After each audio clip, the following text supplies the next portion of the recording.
नमस्कार सर, क्या नाम है आपका? जी सर, मेरा नाम शैलेश साहू है, मैं टीकमगढ़ का निवासी हूँ और मैं यहाँ पर अंकल जी के साथ भंडारा देखने को आया था, क्योंकि शिष्य मतलब गुरु जी के संत रामपाल जी महाराज के शिष्य, मैं शिष्य नहीं हूँ। इन्होंने प्रेरित किया, मुझको बताया कि आप हमारे साथ चलिए, वहाँ भंडारा देखिए और नाम दीक्षा लीजिए, तो इस वजह से आया।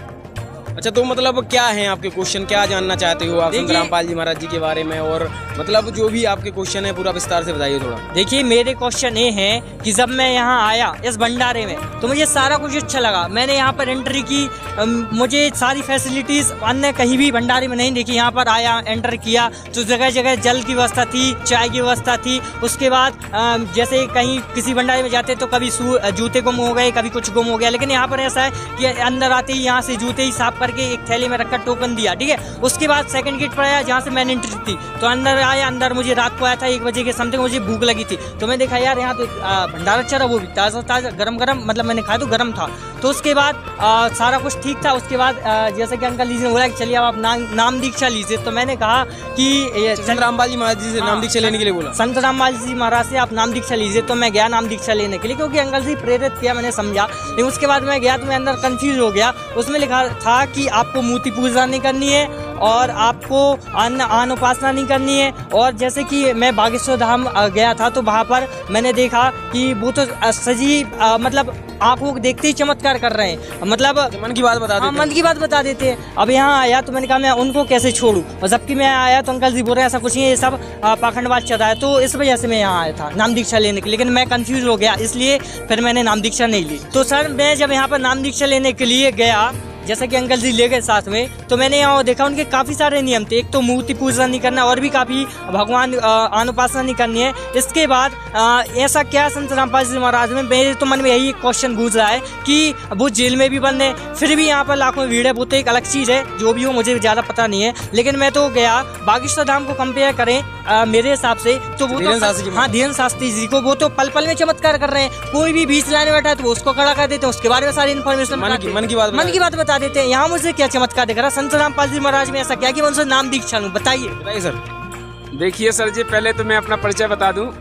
दास का नाम हेमंत दास है, ग्राम मुड़ारा, तहसील निवाड़ी, जिला निवाड़ी, MP का रहने वाला हूं। तो मैंने इनसे कहा है कि ये युवा हैं और आज के समय में नाम दीक्षा लेना चाहिए। तो यहाँ पर इन्हें नियम कुछ ऐसे सुने तो इनको लगा के गलत है, और इन्हें कंपेयर रखा है कि अनुरुद्ध वो धीरेन्द्र शास्त्री जी महाराज जी हैं, वो बहुत बड़े चमत्कारी हैं और वो तो लाइन में से खड़ा कर देते। चमत्कारी में तो चमत्कार कर ही रहे हैं ना, आप देख नहीं रहे हो? देखिए, तो देखते हैं ना। देखिए मैं बताऊं, संत रामपाल जी महाराज जी ने जो आध्यात्मिक ज्ञान के माध्यम से बताया है, वहाँ पर तो एक सिद्धि है, चमत्कार नहीं है, एक सिद्धि है। तो संत रामपाल जी महाराज जी ने अपने शिष्यों को 24 सिद्धियां दे रखी हैं। संत रामपाल जी महाराज जी जो दीक्षा देते हैं उस मंत्र में इतनी पावर है कि 24 सिद्धियां हैं। उनको तो एक सिद्धि है, जैसे परमात्मा कहते हैं सबद महल में सिद्धि 24, हंस बिछोड़े विश्व विशा। और वो तो केवल बता देते हैं, बता देने से क्या हो जाएगा? यदि जैसे एक सिद्धि मन वृत्ति बतावे, मन की वृत्ति बता देने से क्या उसका भला हो जाएगा? कैसे नहीं, जैसे मैंने वीडियो देखा है, वो कहते हैं बुलाते हैं, पैसा बनाते हैं, बीमारी के बारे में ही बता देते हैं, वो कहते हैं कि ठीक हो जाएगी, जाइए। तो देखिए, लाखों लोग वहाँ जा रहे हैं, करोड़ों लोग जा रहे हैं, जाने के बाद उनके कहने से ठीक हो जाएगा क्या? जैसे कोई आदमी बता दे कि कल दिन डूब जाएगा 6 बजे, और दिन तो डूबना ही है, तो क्या उसके लाभ हो जाएगा? नहीं, ये गलत है। सिद्धियां होती हैं, बता देते। कहने का मतलब ये है कि वो तो डूबना ही है। हाँ, डूबना ही है, लेकिन सिद्धि तो वो कहते हैं। संत रामपाल जी महाराज जी आज जेल में हैं 14 से, आज कितने दिन हो गए आप देख लीजिए कंपेयर करके। 14 में जब संत रामपाल जी महाराज जी जेल गए, जब कितनी संख्या थी, और आज संत रामपाल जी महाराज जी जेल में बैठे हुए हैं, और जेल में बैठकर कितनी बड़ी लीला कर रहे हैं, कितना बड़ा चमत्कार कर रहे हैं। लाखों श्रद्धालु एक दिन में जुड़ते हैं। यहाँ पर श्रद्धालुओं को लाखों लाभ होते हैं। यहाँ पर लाखों ऐसे श्रद्धालु हैं जिनकी जन्म मृत्यु भी टाल दी है। और दूसरी बात, चमत्कार तो वो होता है कि वहाँ पे बैठे बैठे यहाँ करोड़ों लोग संत रामपाल जी महाराज जी से नाम उपदेश ले रहे हैं। ये भंडारा देखा आपने? धीरेन्द्र शास्त्री जी से कह दीजिए एक कथा बचवा के करवा देगा।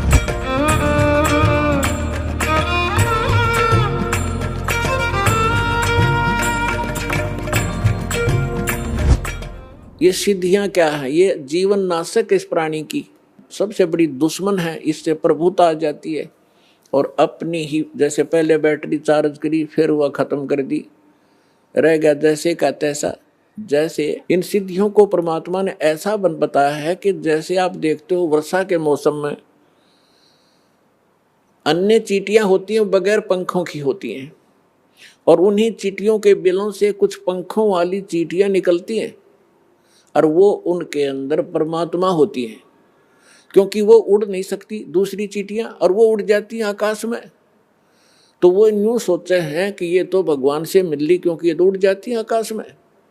और वो आकाश में जैसे आजकल आप देखते हो मौसम वर्षा का है, तो चींटियां निकलती है पंखों वाली कीड़ियां, और कहाँ जाती हैं? या तो दीपक पर जाकर जल कर मर जाएंगी, या फिर बल्लभ के चारों तरफ घूमती रहेंगी। थोड़ी सी देर में उनकी पंख टूट जाएंगी, कट कर नीचे पड़ जाएंगी, और वो चींटी की चींटी रह जाएंगी। इसी प्रकार ये जो साधना करते हैं, गलत साधना करते हैं, शास्त्र विधि को त्याग कर जो मनमाना हठ योग आदि करते हैं, अन्य जाप मंत्र अनुष्ठान करते हैं, उनसे उनमें सिद्धियां आ जाती हैं। और आम मानव से वो जैसे आकाश में उड़ जाना, जल के ऊपर ऐसे चलना जैसे थल पर चलते हैं, सब समुद्रों को पी लेना, इस तरह के जो ये कलाबाजी इनमें आ जाती है, तो आम मनुष्य न्यू सोचे न भगवान मिल गया। अब परमात्मा कहते हैं डंब करें डूंगर चढ़ेंगे, अंत झिन्नी झूले, जग जाने बंदगी करेंगे, बोए सूल बबूले। अब परमात्मा कहते हैं कि हमारी इस साधना से जो हम आपको प्रदान करेंगे, इससे आपको 24 सिद्धियां आ जाएंगी। यहाँ की तो 8 सिद्धि हैं, और उन्हीं के अंदर ये लटपट होकर अपना जीवन नाश कर जाते हैं। परमात्मा कहते हैं जो साधना हम आपको बताने जा रहे हैं, इससे आपको 24 सिद्धियां प्राप्त हो जाएंगी, लेकिन एक भी प्रयोग मत कर लेना, नहीं तुम्हारे लिए विष का काम करेंगी। अपने आत्मा सिद्धि का अर्थ होता साधना की सफलता। हम इन सिद्धियों जो हमारे अंदर आएंगी, हम इसको डिपॉजिट रखेंगे, एक पावर बनेगी, और जो अन्य मंत्र हम आपको दे रहे हैं उससे आपकी आत्मा इतनी चार्ज होगी, इन्हीं के सहारे, इनकी भक्ति की शक्ति से हम सतलोक जाएंगे। यदि हमने यहाँ खराब कर दी तो हम आगे जा नहीं सकते, हमारी सारी पूंजी नष्ट हो जाती है। तो क्या बताते हैं? शब्द महल में सिद्ध 24, अंश बिछोड़े विश्वे 20। कहते हैं हमारे जो मंत्र में, शब्द में 24 सिद्धियां आ जाएंगी आप में, और यदि आपने इनका प्रयोग कर लिया, आपकी वाह वाह हो जाएगी। किसी का झाड़ा ला दोगे वो ठीक हो जाएगा, आपकी भक्ति नष्ट हो जाएगी। या आप देखते हो पुराने किसी नगर में कोई किसी चीज़ का झाड़ा लगाता है, उनका दादा लाई है कि वो दूसरा लगाना शुरू कर देता है। ये पूर्व जन्म के पुण्यकर्मी प्राणी थे, और पहले भी इन्होंने ऐसे बैठा लिया, और दोबारा थोड़ी बहुत पूंजी बची थी, वही झाड़े ला कर नाश कर जाएंगे। तो इसलिए हमने चौकस होना है, थोड़ा बुद्धि से काम लेना है। झाड़ा लाने से बात नहीं बनेगी, उसको अपना इस परमात्मा से जोड़े, वो भी अपना धन इकट्ठा करे, आप भी करो। क्या बताते हैं? शब्द महल में सिद्धि 24, अंश बिछोड़े विश्वे 20। एक सिद्धि सुर देव मिलावे, एक सिद्धि मन वृत्ति बतावे, एक सिद्धि होवे पवन स्वरूपी, एक सिद्धि होवे अनुरूपी, एक सिद्धि निस्वासर जागे, एक सिद्धि सेवक हो आगे, एक सिद्धि स्वर्गापुर धावे, एक सिद्धि जो सब घट छावे, एक सिद्धि सब सागर पीवे, एक सिद्धि जो बहुजुग जीवे, एक सिद्धि जो उड़े आकाशा, एक सिद्धि परलोक के वासा, एक सिद्धि कष्ट तन जारा, एक सिद्धि तन हंस निहारा, एक सिद्धि जल डूब न जाई, एक सिद्धि जल पैर न लाई, एक सिद्धि बहु चोले धारे, एक सिद्धि नीत तो विचारे, एक सिद्धि पांचों तत् नीरम, एक सिद्धि जो बजर शरीरम, एक सिद्धि पीवे नहीं खाई, एक सिद्धि जो गुप्त छिपाई, एक सिद्धि ब्रह्मंड चलावे, एक सिद्धि जो सब नाद मिलावे, एता खेल खिलारी खेले, सो हम हंसा प्रगट बेले, 24 को ना दिल चावे, सो हंसा शब्द अतीत कहावे। प्रसिद्धि पूर्ण पटरानी, सतलोक की कहूँ निशानी। सतलोक सुख सागर पाया, सतगुरु भेद कबीर लखाया। परमहंस पे खो परवाना, जन कहते दास गरीब दीवाना। एक बार हमारे ताऊ के लड़के की भैंस चोरी होगी, तो किसी ने बताया कि वहाँ इधर गुड़गांव साइड में एक मुसलमान है और वो जाति बता दी है चोर का नाम। तो उसने वो वहाँ गए 5-7 हमारे घर वाले, उसने कहा कि तुमने जिस पे शक है उसका नाम लिख लो और उसके साथ साथ और 10 नाम और पर्चियाँ बना लो। एक तो उसकी हो जिसके ऊपर तुमने शक है और बाकियों की 9 के नाम और लिख दो। 10 पर्ची यहाँ डाल दो, मैं अपने आप उठा के दे दूंगा, वो चोर होगा। अब उन घरवालों को किसी एक पर शक था, उसका नाम लिख दिया। सबके जितने सेव वहाँ गए थे सबके मन में यूँ था कि यूँ पक्का चोर है, और वो पर्ची डाली, उसने वह ये पर्ची उठा के दे दी। वह मन की वृत्ति जाने था कि किसके बारे में सोच रहे हैं ये चोर।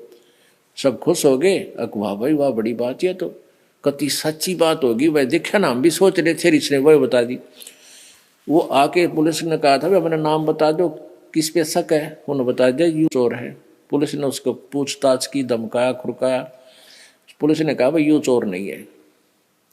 फिर उन्होंने किसी और पर शक कर लिया कि शायद वो है भाई, पक्की बात, वो उस दिन वहाँ खड़ा था, ऐसे रात में वहाँ खड़ा था, उसने देखा था। तो वो फिर किसी दूसरे और के पास गए, एक ऐसा ही बकवाद करनी है।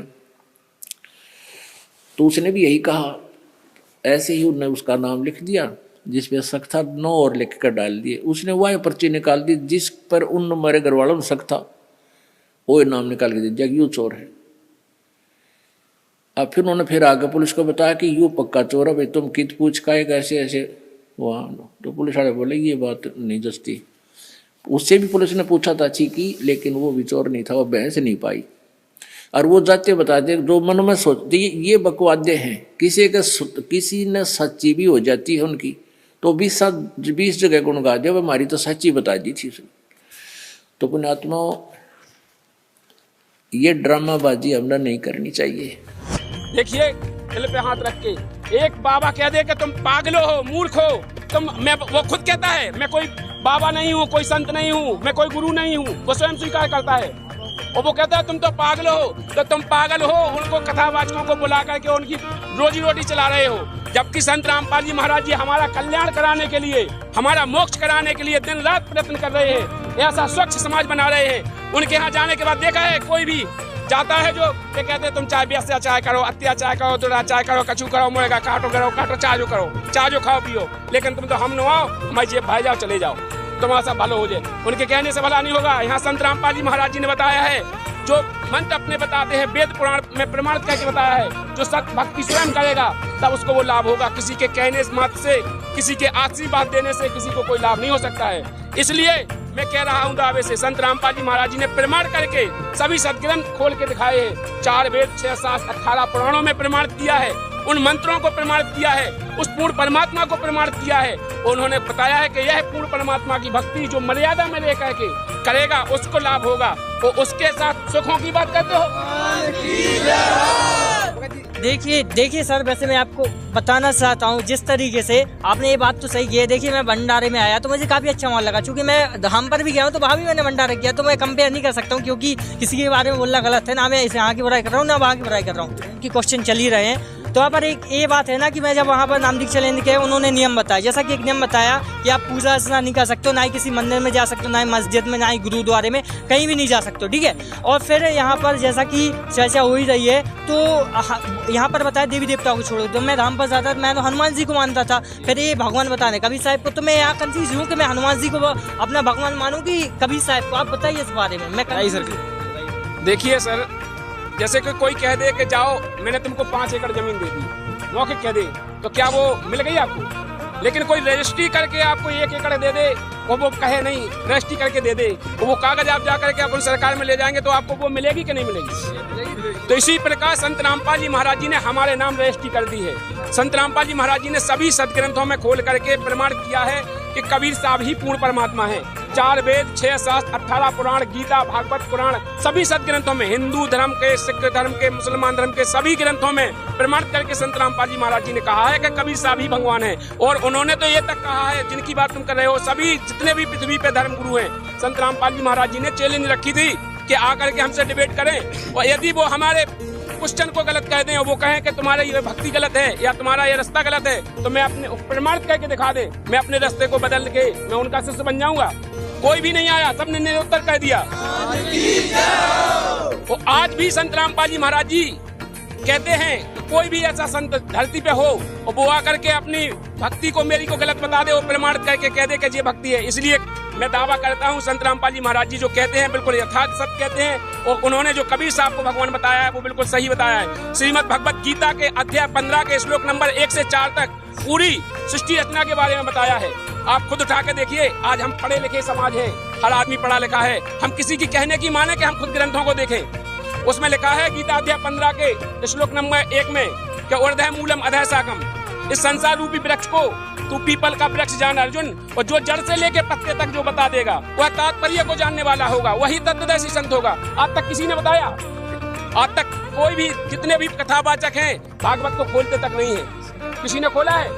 मनमुखी कहानी बताते हैं, लेकिन संत रामपाल जी महाराज जी उंगलियां धर धर के गिनाते हैं। आज बच्चे बच्चे को, जैसे श्रीमद् भगवत गीता के अध्याय नंबर 4 के श्लोक नंबर 34 में कहा है, वह तत्वदर्शी संत की शरण में जा, सरलता पूर्वक दंडवत प्रणाम कर, कपट भाव छोड़कर वह परमात्मा का जो ज्ञान उपदेश देगा उससे तेरा कल्याण होगा।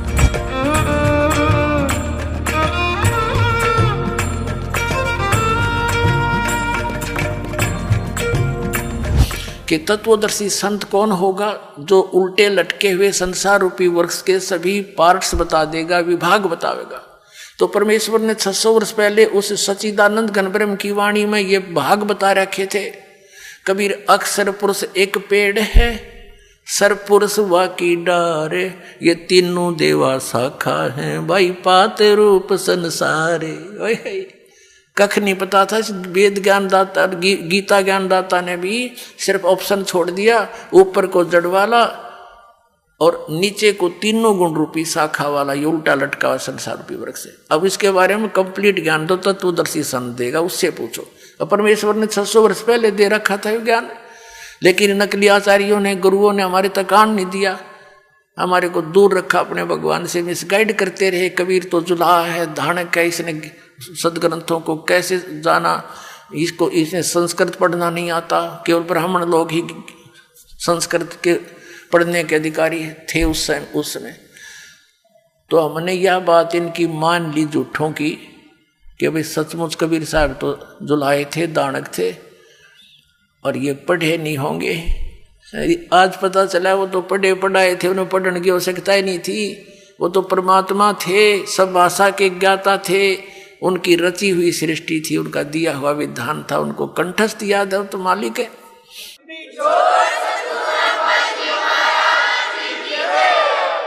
उल्टा लटका हुआ संसार रूपी वृक्ष को परमात्मा ने बता दिया। अक्षर पुरुष एक पेड़ है, निरंजन यानी सरपुरुष या की डार, और तीनों देवा शाखा है, ये पात रूप संसार। एक बार इस झलक देख लो इसकी।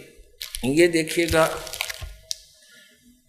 श्रीमद् भगवत गीता अध्याय नंबर 15 के श्लोक नंबर 1 से लेकर 4 और 16 और 17 का ये निष्कर्ष है। ये परमात्मा का दिया हुआ ज्ञान है। अब जैसे जड़ परोक्ष होती हैं, गुप्त होती हैं, पृथ्वी से बाहर, केवल पृथ्वी से बाहर इतना हिस्सा दिखाई देता है वृक्ष का, इसलिए परमात्मा ने कहा ये अक्षर पुरुष एक पेड़ है। ये तना समझो, ये तो अक्षर पुरुष है, और सर पुरुष वाकी डार, और तीनों देवा शाखा हैं, ये पात रूप संसार। रजगुण ब्रह्मा जी, सतगुण विष्णु जी, तमगुण शिव जी, ये तो शाखा है इस पेड़ की, और ये इनका पिता है सरपुरुष ज्योत निरंजन, और ये अक्षर पुरुष तना है, और ये मूल मालिक, ये परम अक्षर ब्रह्म, परम अक्षर पुरुष है। ये कबीर साहब है। परमात्मा ने 600 वर्ष पहले कहा था, अक्षर पुरुष एक पेड़ है, निरंजन वाकी डारे। निरंजन कहो, सर पुरुष कहो, काल कहो, और तीनों देवा शाखा है, भाई पात रूप संसारे। तो पुणात्मा इसमें क्या स्पष्ट किया है कि जब तत्वदर्शी संत मिल जा 15वें अध्याय के 4थे श्लोक में, उसके पश्चात परमेश्वर के उस परम पद की खोज करनी चाहिए जहां जाने के बाद साधक फिर लौटकर कभी संसार में नहीं आते। और गीता ज्ञानदाता कहता, मैं भी उसी की शरण में हूं, और जिस परमात्मा ने सारे ब्रह्मांडों की रचना की है, यानी जिससे संसार रूपी वृक्ष की प्रवृत्ति विस्तार को प्राप्त हुई है, यानी जिसने सब ब्रह्मांडों की रचना की है, और मैं उसी की शरण हूं, केवल उसी की पूजा करनी चाहिए और की नहीं।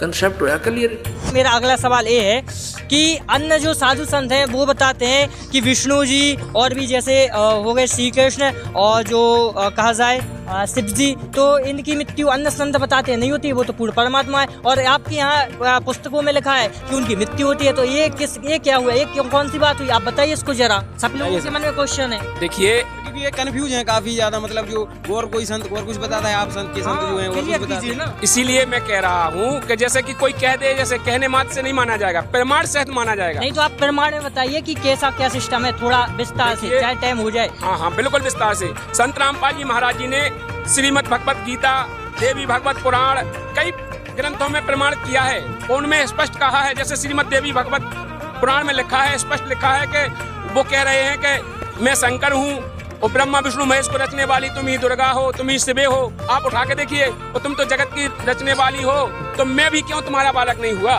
तुम ही तो मेरी माता हो। तो स्पष्ट जो स्वीकार कर रहे हैं कि ब्रह्मा विष्णु महेश स्वयं तुम मेरी माता हो, तो माता कौन होती है, जन्म देने वाली।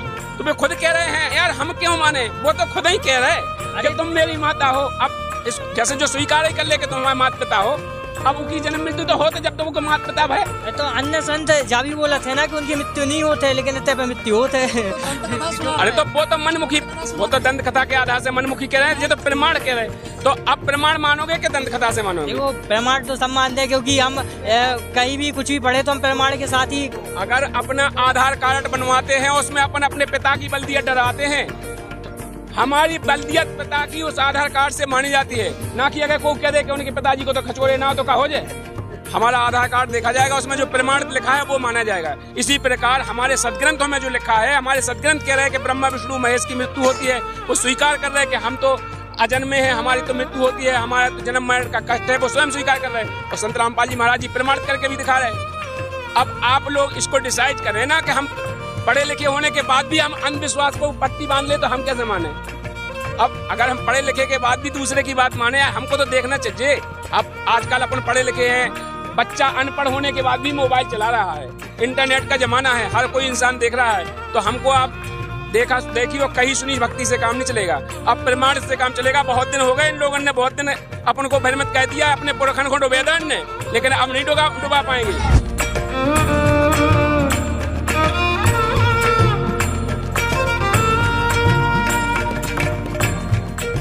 बुद्धिमान हिंदू समाज के बच्चे सारे शिक्षित हो गए, अब इनको यूं स्वीकार करना पड़ा। अब सचमुच जो पुराणों में लिखा, और 600 वर्ष पहले भगवान बता गए, वो जो का तो आज पुराणों में लिखा, जिसको ये अशिक्षित कहते थे। और परमात्मा वैसे तो वो तो अंतर्यामी है, सब भाषाओं को जानते हैं। जानबूझकर मालिक अक्सर ज्ञानहीन रहे कि कोई नू ना सोचा कबीर जी ने ये पढ़ ली होंगी, कुरान पुराण वेद पुराण पढ़ लिए होंगे। और अब इससे हम भगवान पहचान सकते हैं कि परमात्मा जिसको अज्ञानी कहते वो महाज्ञानी, सब वेदों और गीता और पुराणों को जानकार थे, वो तो परमात्मा थे। और ये संस्कृत के ज्ञाता महामंडलेश्वर विद्वान कहाँ थे, न कख भी ना पता, हमारे सिलेबस का, हमारे सदग्रंथों का पता नहीं। अब आपको दिखाते हैं, सबसे पहले देवी भागवत दिखाते हैं। अब देखिएगा, श्रीमद् देवी भागवत यानी देवी पुराण, गीता प्रेस गोरखपुर से प्रकाशित है। ये संपादक है हनुमान प्रसाद पोदार, चिमनलाल गोस्वामी। ये कहाँ से छपे हैं? प्रकाशक एवं मुद्रक हैं गीता प्रेस गोरखपुर, गोविंद भवन कार्यालय कोलकाता का संस्थान, ये यहाँ से छपा है। 123 पृष्ठ पे ये तीसरा स्कंद, यहाँ पर भगवान विष्णु अपनी माता दुर्गा की महिमा स्तुति कर रहे हैं। तुम शुद्ध स्वरूपा हो, यह सारा संसार तुम्ही से उद्भासित हो रहा है। मैं ब्रह्मा और शंकर हम सभी तुम्हारी कृपा से विद्यमान है। हमारा आविर्भाव जन्म, आविर्भाव माने जन्म, तिरोभाव माने मृत्यु हुआ करता है। केवल तुम ही नित्य हो, जगत जननी हो, प्रकृति और सनातनी देवी हो। प्रकृति दुर्गा को कहते हैं, ये स्पष्ट लिखा है। भगवान शंकर बोले, देवी यदि महाभाग विष्णु तुम्ही से प्रकट हुए हैं, उनके बाद उत्पन्न होने वाले ब्रह्मा भी तुम्हारी बालक हुए, फिर तमोगुणी लीला करने वाला शंकर क्या मैं तुम्हारी संतान नहीं हुआ? अर्थात मुझे भी उत्पन्न करने वाली तुम ही हो शिवे। संपूर्ण संसार की सृष्टि करने में तुम बड़ी चतुर हो। इस संसार की सृष्टि, स्थिति और संहार में तुम्हारे गुण सदा समर्थ हैं। उन्हीं तीनों गुणों से उत्पन्न हम ब्रह्मा विष्णु एवं शंकर नियमानुसार कार्य में तत्पर रहते हैं। श्री देवी भागवत यानी देवी पुराण में 5 कंसेप्ट क्लियर हो गए। ब्रह्मा विष्णु महेश की जन्म मृत्यु होती है, ये अविनाशी नहीं है। इनकी माता दुर्गा है। दुर्गा को प्रकृति भी कहते हैं। 3 तो ये हो गए। चौथा ये है कि रजगुण ब्रह्मा, सतगुण विष्णु, तमगुण शिव जी हैं। और 5वां ये हो गया कि ये ब्रह्मा विष्णु महेश केवल वर्क डन ही दे सकते हैं, ये किसी का संकट निवारण नहीं कर सकते। जैसा जिसका कर्म है वैसा ही देंगे, पुण्य भी पाप भी। केवल परम अक्षर ब्रह्म सतपुरुष कबीर साहब वो परमात्मा है जो हमारे भाग्य के लेखों को बदल सकते हैं, बुरों को। अब देखो, यदि कबीर सागर को अकेले को पढ़ाकर आपको सुनाता तो कोई विश्वास नहीं लाता। अब आपके समक्ष जो 600 वर्ष पहले भगवान बोल कर गए थे वो वचन, आज सदग्रंथों ने उनको सेकंड किया, समर्थन दिया। तो इससे पुण्यात्माओं बहुत आसान हो गया आपको भगवान को पहचानना, जिसको ये अशिक्षित अज्ञानी कहा करते थे। और इस संस्कृत भाषा के जानने वालों को हमारे पूर्वज बड़े विद्वान महर्षि बड़े पहुंचे हुए मानते थे। न कख नहीं पता था, सदग्रंथों से भी नहीं परिचित थे। ये आज तक हमें नहीं बता सके ऋषि महर्षि ब्रह्मा विष्णु महेश नाशवान है या अविनाशी है। इनके माता पिता भी हैं और सदग्रंथों में लिखे, इनकी जीवनी में लिखे, तो ये कख नहीं जाने थे, लोक वेद सुनाया करते थे। बताइए सर, अब आप क्या कहना चाहोगे? अब सर मेरा अगला क्वेश्चन ये है कि कंफ्यूज तो मैं हुई, अब इसके साथ एक और कंफ्यूजन ये है कि कई ऐसे साधु संत हैं और ऐसे मतलब कथावाचक हैं जो श्री कृष्ण की लीलाओं के बारे में बताते हैं और कहते हैं कि ये साक्षात भगवान है। तो इसमें तो बताया जा रहा है कि विष्णु और जो कहा जाए श्री कृष्ण भगवान नहीं है आपके ज्ञान, संत रामपाल जी ज्ञान के अनुसार, उनके नियमों के अनुसार। तो आप क्या कहना चाहते हो, इस बारे में बताएं थोड़ा। देखिए, संत रामपाल जी महाराज जी ने ये कहीं नहीं कहा है कि कृष्ण भगवान नहीं है या राम भगवान नहीं है। किसी भी देवी देवता का निरादर नहीं किया है। नहीं तो हम नहीं कह रहे ना, ये सब हम नहीं, हम जैसे कई लाख हुए ना वो बोलते हैं ना, बातें हो रही ना। मैं इस वीडियो के माध्यम से सभी भाई बहनों से जो इस वीडियो को देख रहा है और देखेगा, मैं उन सभी से अनुरोध कर रहा हूँ, निवेदन कर रहा हूँ, एक बार विचार कीजिए। संत रामपाल जी महाराज जी ने किसी भी पुस्तक में नहीं लिखा है कि ये कृष्ण भगवान नहीं है या रामचंद्र जी भगवान नहीं है, ना उन्होंने किसी भी सत्संग में बोला है कि भगवान नहीं है। संत रामपाल जी महाराज जी ने तो डेफिनेशन के अनुसार समझाया है, जौन भगवान जिस स्तर का है उसका स्तर डिफाइन किया है। उन्होंने कहा है जैसे कि रामचंद्र जी है तो ये 3 लोक के स्वामी है, ब्रह्मा विष्णु महेश है, ये 3 लोक के स्वामी है, और रामचंद्र जी विष्णु के अवतार हैं। तो उन्होंने उनकी सिद्धियों के बारे में बताया। उन्होंने ये नहीं कहा कि उनके पास सिद्धि नहीं है, उन्होंने कहा है उनके पास 8 सिद्धि उन्होंने दिया है और ये चतुर्भुजी भगवान है। लेकिन ये इनके ऊपर भी जो पूर्ण शक्ति है वो पूर्ण परमात्मा कबीर साहब है। उसके बारे में उन्होंने कहा है कि जो पावर है वो पूर्ण परमात्मा से आती है। जैसे जड़ से अगर खुराक जाएगी तभी पत्ते तक जाएगी, और जड़ में पानी डालेंगे तो पत्ते तक खुराक जाएगी, पत्ता हरा भरा हो जाएगा, फल देगा। इसी प्रकार संत रामपाल जी महाराज जी ने कहा है कि जो भगवान है वो जो वहाँ से क्रेडिट मिलता है, जैसे हम पूर्ण परमात्मा की भक्ति करेंगे तो भक्ति करने के बाद जो वहाँ से भगवान हमको सुख देगा, हमारे क्रेडिट से हमारे पाप कर्म काटेगा, हमको पुण्य देगा, तो वो मिलेगा इन्हीं के द्वारा, क्योंकि वो यहाँ पे स्थापित किए गए हैं। उनको यहाँ का राज दिया गया है, ब्रह्मा विष्णु महेश यहाँ के स्वामी हैं। मैंने ये नहीं कहा है, लेकिन वो मिलेगा उन्हीं के द्वारा। लेकिन ये थोड़ी है कि हमें जैसे कोई नौका चिट्ठी देना आवे सो हम वही को भगवान मान लें कि प्रधानमंत्री की चिट्ठी आई थी जो ही भगवान है, ऐसा गलत है। बिल्कुल इसलिए गलत है कि हम जिनको ब्रह्मा विष्णु महेश को भगवान मानते हैं, लेकिन वो हमारे जहाँ तक के स्वामी हैं। जैसे हम सरपंच हैं, सरपंच को प्रधानमंत्री मान लेगा? नहीं मान सकते। प्रधानमंत्री जो हमें जैसे कोटे से राशन दे रहा हो आज पूरी भारत में, और प्रधानमंत्री कोटा से आ रहा हो, और हम क्या कहते हैं कि सरपंच दे रहा हो, हमें सरपंच को पूजन लगे? बताओ आप लोग।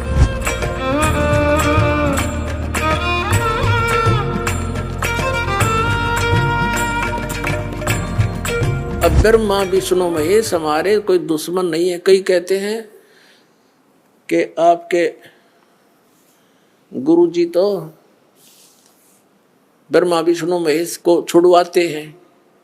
ब्रह्मा विष्णु महेश को हम छुड़वा सकते हैं? हम कोई बालक हैं? परमात्मा कबीर जी आदरणीय गरीबदास साहिब जी को सतलोक लेकर गए थे। वह सब सतिथि से परिचित करा कर, ब्रह्मा विष्णु महेश की सतिथि से परिचित करा कर वापस छोड़ दिया। उसके बाद उन्होंने कहा था, तीनों देवा कमल दल बसे, ये ब्रह्मा विष्णु महेश, प्रथम इनकी वंदना फिर सुन सतगुरु उपदेश। उन्होंने कहा था कि ये तीनों देवा कमल दल में बसते, हमारे कमलों में, इन दलों में अंदर रहते हैं, और प्रथम इनकी वंदना, ये मंत्र जो करते हैं इनकी साधना करते हैं, और फिर सुन सतगुरु उपदेश, सतगुरु के ज्ञान को सुनो और उसका पूरा कंप्लीट कोर्स लो, तब ये बात बनेगी। अब ब्रह्मा विष्णु महेश हमारे कोई दुश्मन नहीं है। कई कहते हैं कि आपके गुरुजी तो ब्रह्मा विष्णु महेश को छुड़वाते हैं। ब्रह्मा विष्णु महेश को हम छुड़वा सकते हैं? हम कोई बालक हैं? अब जैसे ऊर्ध्व मूलम अधः शाखम, ऊपर को जड़ वाला, नीचे को तीनों गुण रूपी शाखा वाला, उल्टा लटका हुआ संसार रूपी वृक्ष है। अब इसमें क्या है? ऊपर को जड़ता पूर्ण परमात्मा, नीचे को तीनों गुण रूपी संसार रूपी वृक्ष की शाखा है। तो क्या कोई शाखा को काट देगा बुद्धिमान व्यक्ति? पेड़ की शाखा को कोई काटने की कहेगा कि इसको तो फेंक दो काट के, फिर लटका के करेंगे बाकी का? परमात्मा कहा करते कि जैसे कोई हमने भक्ति रूपी पौधा बीजना है और हम नर्सरी से कोई पौधा लाए, कैसे बीजेंगे? उसको गड्ढा खोदेंगे और उस गड्ढे में उसको जड़ों की तरफ से दबाकर मिट्टी में, फिर उस जड़ों की मूल की सिंचाई करेंगे। तो मूल की यानी जड़ की पूजा करेंगे हम, तो वो पौधा पेड़ बनेगा, उसकी टहनियां बड़ी बड़ी हो जाएंगी, तीनों गुण रूपी शाखा। तो उन शाखाओं का फल लगेगा, और फल के लिए हम सारा प्रोसेस अपना कर रहे हैं, फल प्राप्ति के लिए हम कर रहे हैं। तो वो हमने तोड़ने नहीं होते, हमने ऐसे करना है, अपनी way of worship according to the spiritual करना है, शास्त्रों के अनुसार करना। देखना, ये समझ लो हम एक पौधा लाए, तो ये है बुद्धिमता। जड़ों को गमले में यानी मिट्टी में डाला, दबा दिया और पूजा शुरू कर दी, सिंचाई। ये जड़ कबीर परमात्मा है इस संसार रूपी वृक्ष की। अब ये हमने जड़ों को पूजना है, इन ब्रह्मा विष्णु महेश की पूजा नहीं कर। हम क्या कर रहे हैं? ऐसे कर रहे हैं। ये बता बालका वाला काम कर रखे हमने, हंसी नहीं आवे। हम ऐसी पूजा कर रहे हैं, उल्टा काम कर लिया हमने। ब्रह्मा विष्णु महेश को हम इष्ट रूप में पूज रहे हैं, गमले में ला दिए ब्रह्मा विष्णु महेश और ये पूजा कर रहे हैं। तो कोई क्या कहेगा? समझदार व्यक्ति ने घर सीधा कर ले इसने, और वो लड़े, हट जा दूर, खबरदार तूने क्या कर दिया। अब देखो जड़ छोड़ दी हमने, अब जड़ ऊपर रहेगी तो पौधा, भक्ति रूपी पौधा सूख गया। ये यूजलेस है, शास्त्र विरुद्ध साधना है, ये उल्टा लट बीजा हुआ भक्ति रूपी पौधा। और हमने ऐसे करने को कहा, तो इसमें इसकी पूजा करेंगे भगवान कबीर साहब की, फिर हमारे शास्त्र अनुकूल कर्म बनेंगे। शास्त्र अनुकूल संस्कार होने से ये फल ब्रह्मा विष्णु महेश ने देना हमारे को, क्योंकि यहाँ के ये प्रधान है, इबिन का फल लगेंगे। अब जैसे आप किसी फैक्ट्री मालिक की नौकरी कर रहे हो तो नौकरी उसकी कर रहे हो, आपकी हाजिरी लगकर तनख्वाह बनकर कैशियर के पास आती है, अकाउंटेंट के पास आती है। अब तनख्वाह तो देंगे अकाउंटेंट और वो कैशियर, लेकिन वो देंगे आपका वर्क डन, और वो भी उस मालिक की मजदूरी करोगे। तो यदि उस आप लागे अकाउंटेंट और कैशियर की जूते साफ करन, उसकी प्लेट धोना, वह नौकरी दी छोड़ आपने, वो खा के देंगे आपको, लोग भाज्य चोर चाह बिना प्याओ टाइम पे। तो इसी प्रकार हमने पूजा तो करनी है, मजदूरी तो करनी, इष्ट रूप में तो पूजना परमपिता को, कबीर साहब को, और फिर उससे बनेंगे हमारे शास्त्र अनुकूल जितने भी शुभ संस्कार फिर देंगे। यही यहाँ पर जब तक आप यहाँ रहोगे तो यहाँ के ये प्रधान है, इन्होंने हमारा वर्क डन देना है। जैसा कर्म करेगा फल देगा भगवान, इनका ये आखिरी विधान था। तो ये भगवान तो वर्क डन ही दे सकते, इसमें ऐड नहीं कर सकते। और फैक्ट्री मालिक बनवाने के रखे दे दे तोहफे में, यानी परमात्मा हमारे मालिक हैं, मालिक तो कुछ भी दे सकता है। अब और थोड़ा सिखा दिखाते हैं क्योंकि कंसेप्ट इससे जुड़ा हुआ है। इसी गीता जी अध्याय नंबर 3 के, ये श्रीमद् भगवद गीता अध्याय नंबर 3 के आपको दिखाते हैं श्लोक 10 से लेकर 15।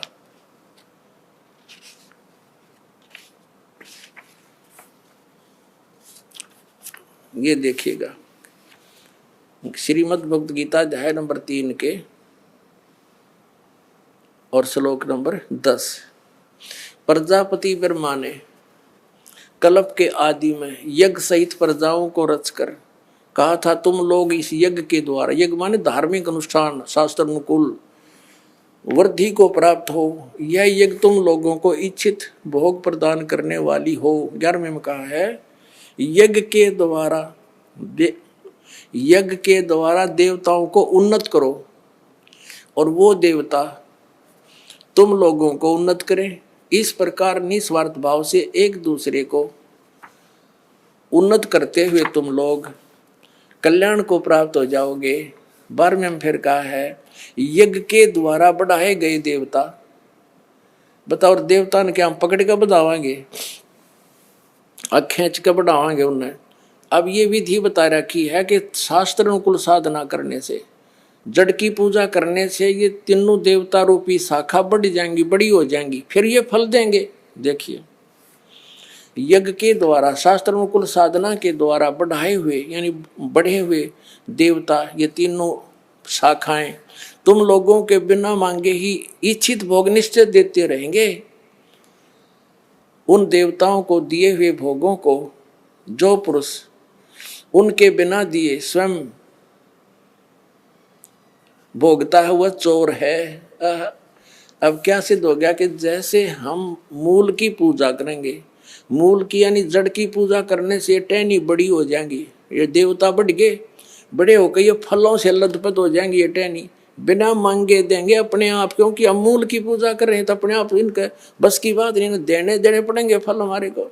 आगे देखो, और जो फिर कहते हैं धर्म दान नहीं करते तो वो तो चोर हैं, वो फिर स्वयं भोगता है बिना गुण को दिए यानी बिना कुछ दान किए, तो चोर है। 13वें में कहा है, यज्ञ से बचे हुए अन्न को खाने वाले श्रेष्ठ पुरुष सब पापों से मुक्त हो जाते हैं। और जो पापी लोग अपने शरीर पोषण के लिए ये अन्न पकाते हैं वे तो पाप ही खाते हैं। इसका कहने का भावार्थ ये है, अपने आत्माओं यहाँ पर इस सतलोक आश्रम बरवाला जिला हिसार हरियाणा में पूरे विश्व में एक ये स्थान है जहाँ शास्त्र अनुकूल साधना होती है।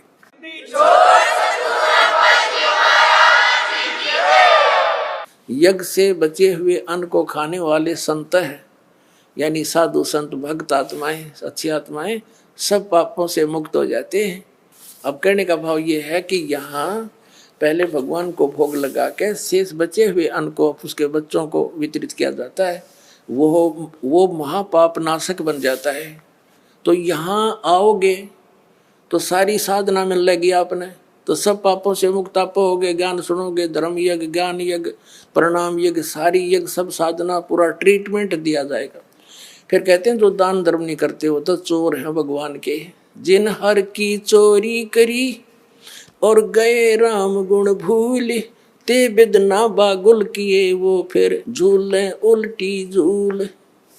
कहते हैं जो जिन हर की चोरी करी, भगवान ने जो आपको दान दिया है, धन आपके संस्कार में, उसको आगे दान जो नहीं करता वो तो चोर बताया भगवान का। तो फिर क्या बताते हैं देखिएगा आगे, इसमें निष्कर्ष निकल रहा है। तीसरे अध्याय का हमने ये 13वां श्लोक पढ़ लिया। यज्ञ से बचे हुए अन्न को खाने वाले श्रेष्ठ संत, संत माने आप अच्छी आत्माएं, पाप से मुक्त, सब पापों से मुक्त हो जाते हैं। और जो पापी लोग अपना केवल कमाया और खाया वहीं तक सीमित हैं, वो तो पाप को खाते हैं। अब 14 और 15 में एक निर्णायक ज्ञान दे दिया। पहले इनका अनुवाद पढ़ाएंगे इंजीनियरों का, फिर समझ में आएगा। संपूर्ण प्राणी अन्न से उत्पन्न होते हैं। अन्न की उत्पत्ति वृष्टि से होती है, वृष्टि यज्ञ से होती है, और यज्ञ से, यज्ञ शास्त्र, इसका अर्थ है शास्त्र अनुकूल कर्मों से जो होता है वो विहित कर्मों से उत्पन्न होने वाले हैं, यज्ञ यानी धार्मिक अनुष्ठान। और कर्म समुदाय को तो ब्रह्मो उद्भवम, इन्होंने ब्रह्म का अर्थ वेद कर दिया है। कोई बात हुई? ब्रह्म का अर्थ वेद कर दिया। ये लिखना था कि देखो हम यहाँ पर आए इस काल के लोक में, तो हमने कर्म करके ही मिलेगा, ना कति नहीं मिले। तो कहते हैं ये कर्म लगाए ब्रह्म ने बनाया विधान यहाँ का, और ब्रह्म की उत्पत्ति हुई परम अक्षर ब्रह्म से, उस परमात्मा से, सच्चिदानंद घन ब्रह्म से। इसका अर्थ तो ये है, लेकिन इन अज्ञानियों ने कुछ ज्ञान तो था नहीं, सारे उल्टे अडंगे अड़ा दिए। ये देखिएगा, कर्म समुदाय को तू वेद से उत्पन्न नहीं, ब्रह्म से उत्पन्न हुए। और ब्रह्म अक्षरम उद्भवम अविनाशी परमात्मा से, यहाँ ब्रह्म लिखना था, ब्रह्म ये काल अविनाशी परमात्मा से उत्पन्न हुआ जान। इससे सिद्ध होता है कि सर्वगतम ब्रह्म, सर्वगतम माने सर्वव्यापी परमात्मा, सबका मालिक, सदा ही यज्ञों में प्रतिष्ठित है। उसको वो इष्ट रूप में पूज्य है, वही प्रतिष्ठित है सभी यज्ञों में, उसको इष्ट मानकर पूजा करनी चाहिए। इसका निष्कर्ष ये निकल गया। अब हम उस परमात्मा को इष्ट मानकर पूजा करेंगे तो हमारी शास्त्र अनुकूल साधना होगी। और इसमें कहा है कि शास्त्र अनुकूल साधना करने से हमारे शुभ संस्कार बनेंगे। ये भक्ति रूपी पौधा बड़ा होगा, ब्रह्मा विष्णु महेश के पास हमारे संस्कार जाएंगे, और ये बिना मांगे आपको देंगे, आपको बिना मांगे देंगे। जैसे फल लदपत हो गए टहनिया के, आप भी खाओ, रिश्तेदार भी ले जाओ, और पड़ोसी भी तोड़ ले जाओ, तो भी समाप्त ना हो। तो इतना इस प्रकार हमारा ये पूरा भक्ति क्रम पूरा होता है। तो हम आपको सबसे पहले परमात्मा ने कहा है कि तीनों देवा इन कमल दलों में बसे, ये ब्रह्मा विष्णु महेश, और प्रथम इनकी वंदना, और फिर सतगुरु उपदेश। तो हम इनकी जो है ना पूजा नहीं कर रहे, हम किसी का किराया दे रहे हैं, जैसे हम टैक्स भर रहे हैं बिजली का, हम बिल भर रहे हैं इसका टेलीफोन का, वो पूजा थोड़ी कर रहे हैं, वो तो हम उनको दे रहे हैं। तो हमें हमारी सुविधाएं जारी रखेंगे, नहीं देंगे तो कनेक्शन काट देंगे। तो हम शास्त्र अनुकूल साधना कंप्लीट कोर्स ना करके अपनी अपनी डफली पीट रहे हैं। जिस कारण से हम परमात्मा से मिलने वाली साधना से वंचित होकर के हम नास्तिक होते जा रहे थे। अब परमात्मा ने दया करी आपके ऊपर है, और इस दास के ऊपर। इस दास को बनाया वो तत्वदर्शी संत, और जो ज्ञान परमात्मा 600 वर्ष पहले छुपा के थे खजाना, इस दास को चाबी दे दी। अब दास ने खोल दिया उसके बच्चों के सामने, अब खाओ और खर्चो, चलो सतलोक में। सर मेरा अगला क्वेश्चन ये है कि जो इतने सारे संत हैं उनको क्या कोई ज्ञान नहीं है? वो ऐसे ही बिना वेदों बिना शास्त्रों के अनुसार भक्ति बताते हैं, है ना? तो सर उनका कहने का मतलब ये है कि जितने साधु संत हुए हैं, बड़े बड़े शंकराचार्य हुए, मठाधीश हुए हैं, क्या आज तक वो ऐसे ही बताते रहे? क्या उनको कोई ज्ञान ही नहीं था क्या? देखिए, आज जगत गुरु तत्वदर्शी संत रामपाल जी महाराज जी ने प्रमाणित करके बताया है। उनकी सभी जितने भी संसार में जितने भी धर्म गुरु हैं, संत रामपाल जी महाराज जी ने सबकी लिखी पुस्तकें, उनके बोले सत्संग, सभी यहाँ पर उनके थैला उल्टे करके हालात है। उनके अंदर कितना ज्ञान है, खाली कर दिया है। संत रामपाल जी महाराज जी ने सभी के उल्टे थैला करके बता दिया कि इनके पास कितना ज्ञान है। उन्हें छुटवा बड़वा भी नहीं आऊ तब आध्यात्मिक को कि छुटवा बड़वा का को। संत रामपाल जी महाराज जी एक ऐसे संत हैं विश्व में जिन्होंने आज तक हमको सत्य खोल के दिखाए हैं। आज तक किसी भी धर्मगुरु ने आज तक हमको खोल के नहीं दिखाया, क्योंकि वो खुद कंफ्यूजन में है। क्योंकि आज से पहले भी रामायण में स्पष्ट लिखा है, रामायण में लिखा है कलयुग केवल हरि गुण गाहा, सो नर भव सागर तर जागा। कलयुग केवल शब्द लिखा है, कलयुग केवल नाम आधारा और सुमय सुमय नर उतरे पारा। और फिर भी जे मुंह रखे, फिर भी जे नहीं जान रहे, फिर भी जे पाखंड बात करा रहे। गीता में स्पष्ट निषेध बताया है, अध्याय 9 के श्लोक नंबर 25 में कहा है, भूत पूजने वाले भूत बनते हैं, पितरों को पूजने वाले पितर बनते हैं, और जो मेरी पूजा करेंगे मेरे पास आएंगे। फिर भी जे पितर करवा रहे, मतलब पितृ पूजा करवा के हमें फिर भी भूत प्रीत बनवा रहे। तो आज जा बताओ जी कितने ज्ञानी को आए, इनको कितनों ज्ञान को आकर अपने सदग्रंथ कह रहे खोल के आज तक वे पढ़े होते हैं, उन्हें पता होता तो वे क्या होते। चलिए ठीक है। वैसे जो इतने वर्षों से इतनी सारी क्रूतियाँ अब फैली हुई हैं हिंदू धर्म में, लोग तरह तरह के भगवान पूज रहे हैं, तो क्या वो अभी तक गलत करते आ रहे हैं? देखिए बिल्कुल गलत कर रहे थे, और जो क्रूतियाँ ही तो दूर हो रही हैं। आज संत रामपाल जी महाराज जी उन क्रूतियों पर तो झाड़ू फेर रहे। आज संत रामपाल जी महाराज जी ने उन क्रूतियों पर झाड़ू फेरी है। जितने भी लाखों श्रद्धालु हैं ये सभी उन क्रूतियों से दूर हो गए। पूरे कचड़ा को झाड़ के किनारे कर दो संत रामपाल जी महाराज जी ने, अपने अंदर को बाहर को। आज संत रामपाल जी महाराज जी से जो दीक्षा लेता है वो पूरी तरह से जानकारी करके लेता है। और सोशल मीडिया पे हर प्लेटफॉर्म पे संत रामपाल जी महाराज जी ऐप पर आप जाइए, संत रामपाल जी महाराज जी की पुस्तकें ज्ञान गंगा जीने की राय, अनेकों पुस्तक संत रामपाल जी महाराज जी ने लिखी हैं। उनका प्रचार घर घर हो रहा है, जा करके उनको पढ़िए। उसमें पूरे अपने जितने शंकाएं हो सबका समाधान लिखा है। संत रामपाल जी महाराज जी ने कसर नहीं छोड़ी आज के समय में। और आप उन सभी को पढ़ करके पूरी तरह से समझ करके, और ये बिल्कुल सही है क्योंकि ये जीवन का सौदा है, किसी को वैसे नहीं कर लेना चाहिए। अगर अपन 2 रुपए की हंडी लेते हो तो 3 बार बजाते हैं, और ये तो जीवन का सौदा है। आपने किया क्वेश्चन अच्छा किया और आपको करना चाहिए, और लेकिन विचार करो कि हम पढ़े लिखे होने के बाद भी अनजान न बन जाए, हमारा जीवन व्यर्थ न चला जाए। तो सर अब कैसे भिन्नता, कैसे मतलब कैसे डिसाइड करेंगे लोग कि कौन संत सही है कौन गलत है? देखिए वही मैं बता रहा हूँ कि जैसे कि चाहे मंत्र हो, चाहे वो परमात्मा की पहचान हो, हम ग्रंथों से ही करेंगे ना। जैसे कोई भी चीज करेंगे तो लिखित में करेंगे, प्रमाण तो लिखित माना जाएगा। ऐसा तो है नहीं कि मौखात माना जाए। तो इसीलिए मैं कह रहा हूँ कि लिखित में प्रमाण जो संत रामपाल जी महाराज जी देते हैं, तो जैसे आयुर्वेद में, ऋग्वेद में मंडल नंबर 9 सूत्र नंबर 86 के मंत्र नंबर 1 से लेकर 10 तक परमात्मा की जो परिभाषा लिखी है उसमें परमात्मा बताया गया है। परमात्मा साधक की मृत्यु को टाल देता है, तो वो प्रमाण कर रहे हैं ना संत रामपाल जी महाराज सभी वेदों से। तो उस परमात्मा की सद्भक्ति करेगा, भगत मर्यादा में रहेगा, तो उसकी मृत्यु भी अगर आ गई होगी तो उसे भी टाल देगा। तो ये तो प्रमाण है। आज उनका प्रमाण हमको दिखाओ ना, कि जो दावा करते हैं कि धाम पे जाने से उसकी भलाई हो जाएगी, मृत्यु टल जाएगी, दुख दूर हो जाएगा। हमें दावा करके दिखाओ, एक भी आदमी दिखाओ ऐसा कि उसका हो गया हो। यहाँ पर हम लाखों दिखाते हैं और फिर प्रमाण देते हैं। अब फिर किसे सत मानोगे? फिर आप लोग भी कमेंट करके बताओ कि कौन सही है।